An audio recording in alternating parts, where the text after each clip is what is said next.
Guys, nababalataan nyo ba yung kumakalat na news ngayon sa mainstream pati sa social media? Actually ako guys, nababahala ako dyan sa balita na yan. Sa akin hindi maganda yan.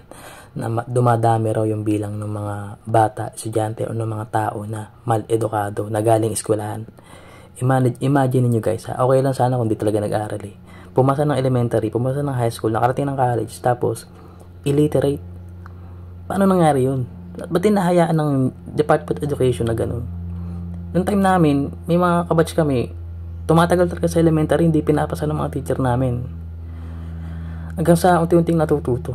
Diba? Dapat yung tutuwa ng, ng pamahalaan ng bansa o mga susunod na administrasyon. Kasi hindi maganda yan. Kasi alam nyo, pag nangyari yan guys, ang gusto ng mga korap na politiko sa bansa natin eh. Yung mga, lalo yung mga mayayaman, yung mga sindikato, ang gusto nila, yung mga Pilipino bobo. Gusto nila yung mas maraming mga tanga dito para nauto nila.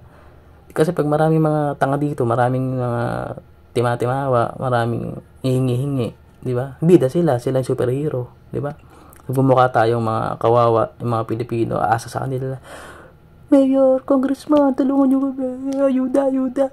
Sa atin din naman galing yun, di ba? Tapos sila bida. Sila magaling, sila mabait, di ba? Yan kasi gusto nila eh. Kaya sana magawa ng paraan yan. Actually guys, hindi ako natutuwa sa balita na yan. Galing ka na ng elementary, galing ka ng high school, pumasa ka, illiterate ka. Ba't ka pumasa? Ba't ka pinasa? Di ba?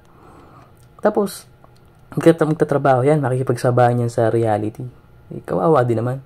Di ba? Sa yun nga, ba't ka ganyan? Pa naman yung gusto ng mga buwakang ng mga sindikatong politiko na yan. Di ba? Yung gusto nila mga tanga yung mga Pilipino, yung walang malay, yung walang pakialam eh. Diba? Para pag kumandidato sila, pag nangako sila, paniwalang paniwala tayo na kami tutulong sa inyo, iangat namin ang buhay ng mga putang ina nyo. Gago.